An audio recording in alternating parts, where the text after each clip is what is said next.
anak TK di Palestina. Itu ada Kak Bimo pernah ke sana, ya, beliau seorang pendongeng muslim. Nanti kalau yang punya siswa TK misalnya atau SD pemula, itu insya Allah coba ya kalau ada waktu itu undang Kak Bimo, itu bagus. Pencerita muslim yang ceritanya itu dikeluarkan dari Quran dan Sunnah saja. Hebat cara ceritanya, bisa meniru suara binatang, bisa meniru suara-suara yang lainnya, itu luar biasa, subhanallah. Dan isinya Quran. Beliau bercerita, saat saya ke Palestina, kata beliau, kurang lebih ada 2-3 fenomena yang luar biasa.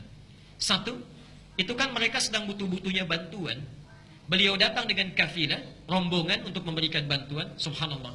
Begitu datang, tidak ada satupun yang menengadahkan tangannya untuk minta. Padahal situasinya saat itu, mohon maaf, roti saja setengah potong itu mesti dibagi dengan 16 orang barangkali yang ada di keluarga. Dibagi ya, itu tapi tidak ada yang menengadahkan tangannya. Yang kedua, kalau mau minum, itu airnya itu mesti diteliti dulu karena sudah diracun oleh pasukan Zionis sumber airnya. Tapi nyaris tidak ada yang menengadahkan tangannya. Yang kedua, perhatikan, setelah datang ke satu TK untuk cerita, kurang lebih ada 150 orang di sana. Saat beliau datang, itu anak-anak sudah merapat menunggu, berebut mengambil saf yang paling depan. Perhatikan, mereka yang tidak ada mejanya, itu saf paling depan dikejar 150 orang, subhanallah. Itu anak TK. Kita S1, S1, S2, S3 yang sudah ada mejanya di depan ditarik ke belakang. Ini anak TK ke depan, kita yang ada mejanya ditarik ke belakang. Bagian ketiga ini yang paling hebat. Perhatikan, beliau menanyakan dengan 1-3 pertanyaan, intinya sama, jawabannya bisa beda. Satu, kata beliau, siapa di antara kalian, perhatikan, yang ingin menjadi dokter? 1 orang, 2 orang angkat tangan. Angkat tangannya pun gak tinggi karena nengok yang lain gak ada yang angkat ya. 1-2 orang. Yang kedua, siapa yang ingin menjadi pemain sepak bola, katanya. Subhanallah, agak banyak angkatnya, agak banyak yang laki-laki terutama. Yang ketiga, siapa yang ingin jadi presiden? Hampir tidak ada yang mengangkat, diam. Perhatikan, anak-anak usia TK fitrahnya masih bersih, tidak ada hubbud dunya dalam dirinya, kebanyakan mereka. Pertanyaan keempat, ini yang luar biasa. Siapa di antara kalian yang ingin syahid fi sabilillah?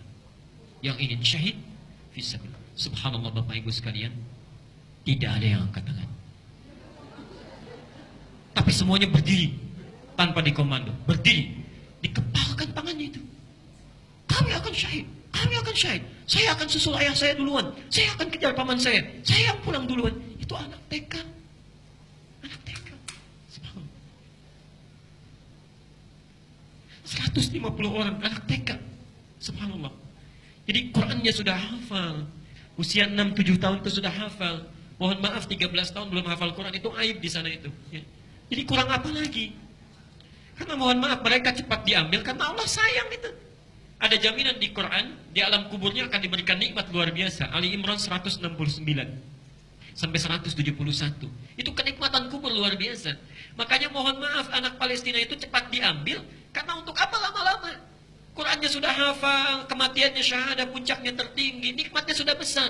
Kita barangkali 50 tahun, 60 tahun, 40 tahun dihadirkan di masjid ini karena mohon maaf barangkali masih banyak bekal yang perlu kita persiapkan untuk menghadap kepada Allah. Mereka 5 tahun sudah hafal 30 juz, kita 50 tahun juznya pun kadang tidak hafal. Jadi barangkali bertakwalah kepada Allah, siapkan diri kita.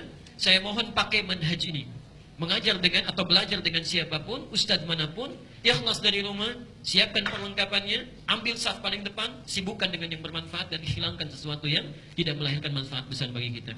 Insya Allah kajian kita hari ini kajian yang sangat luar biasa temanya dan bisa memberikan keberkahan kepada kita insya Allah kalau dipraktikkan, yaitu tuntunan sunnah atau pedoman hidup Islami dari Nabi SAW. Kita sudah pernah belajar bahasan ini akan membahas sunnah Nabi dari mulai bangun tidur sampai dengan tidur kembali. Kita punya cita-cita tidak pernah melihat Nabi, beriman kepada Nabi, walaupun tidak bersama Nabi hari ini, esok lusa kita berharap dengan belajar sunnahnya ini kita akan bersama Nabi SAW.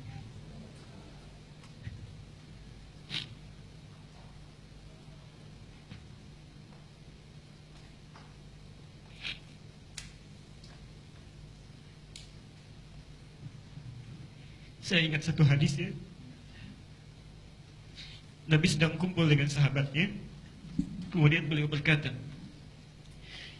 "Inni la ashtaqu an altaqi bi ikhwani." Saya sudah rindu bertemu dengan ikhwan, teman-teman saya. Sahabat berkata, awalasna ikhwanak. Ya Rasulullah, bukankah kami teman-temanmu? Perhatikan. Kata Nabi, lastum ikhwani, antum ashabi. Kalian bukan ikhwan saya, tapi kalian sahabat saya. Ikhwani, teman-teman saya itu, humul ladina amanu bi walam yarawni. Mereka yang yakin percaya dengan saya, tapi belum pernah melihat saya. Kalau Nabi saja begitu rindu berjumpa dengan kita, apalagi kita. Ya. Subhanallah. Karena itu bertakwalah kepada Allah, ikuti sunnah Rasulullah, dan ini diantara cara kita untuk bisa berjumpa dan hidup dengan Nabi SAW. Beliau sudah mengatakan di hadis lain riwayat At-Tirmidzi, man ahabba sunnati faqad ahabbani. Siapa yang mencintai sunnahku, sungguh dia telah mencintaiku. Wa man ahabbani kana ma'i fil jannah. Dan siapa yang mencintaiku pasti bersamaku hidupnya di surga. Pasti bersamaku. Jadi mari kita perbaiki, bangun tidur sesuai sunnah Nabi, ke toilet sesuai sunnah Nabi, makan kita seperti sunnah Nabi, sholat kita seperti sunnah Nabi. Dengan itu mudah-mudahan tidak berjumpa di dunia, tapi bisa tidak terpisahkan di surga bersama Rasulullah SAW.